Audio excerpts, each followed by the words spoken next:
Masyarakat Bali mayoritasnya memang beragama Hindu.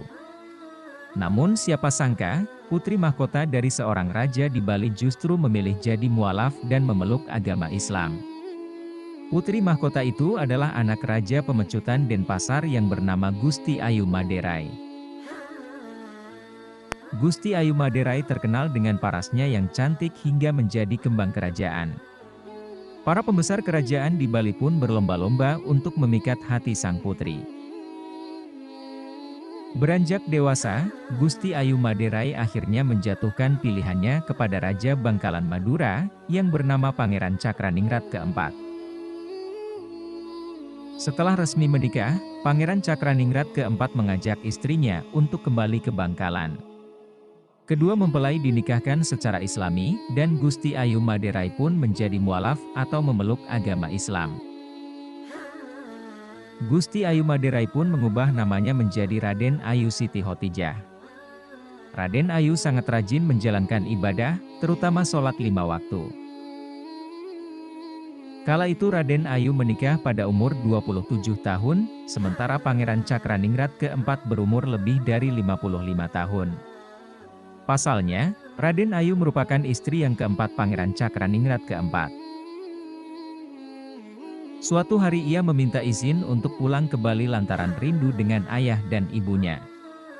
Kebetulan saat itu ada upacara agama yang diselenggarakan di Kerajaan Pemecutan.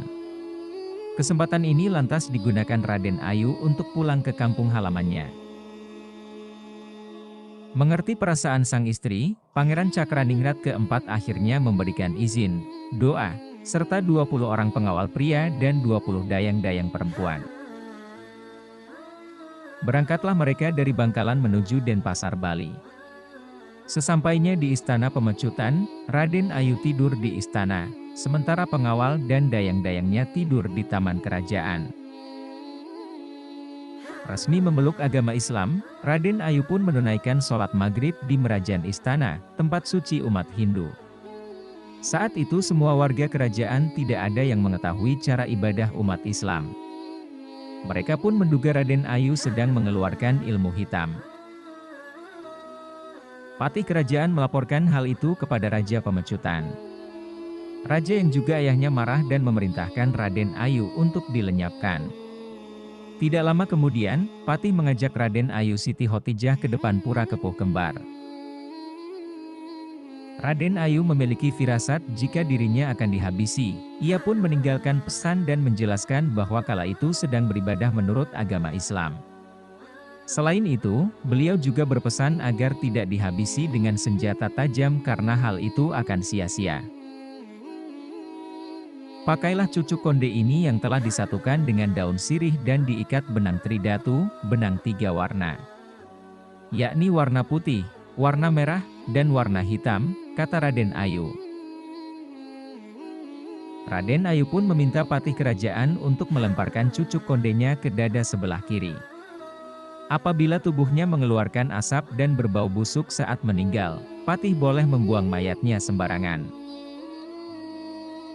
Namun jika asap dari tubuhnya beraroma harum, Raden Ayu meminta sang patih untuk membuatkan tempat suci kepadanya, yang disebut tempat keramat.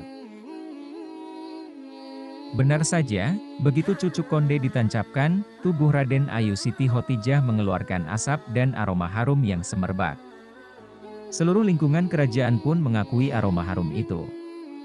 Dan sang ayah mengaku menyesal dengan keputusannya itu.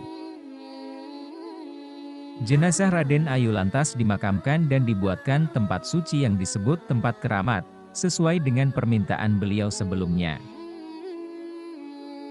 Begitu jasad Raden Ayu Siti Hotijah dikebumikan, tumbuhlah sebatang pohon setinggi 50 cm di tengah makam beliau. Dicabuti sampai 3 kali, tapi pohon itu kerap tumbuh kembali. Hingga kini pohon tersebut masih dirawat dengan baik dan terus menjulang tinggi. Orang-orang menyebutnya pohon rambut atau taru rambut. Dan sampai sekarang umat Islam ramai berkunjung ke makam Raden Ayu Siti Hotijah. Terima kasih telah menonton video ini.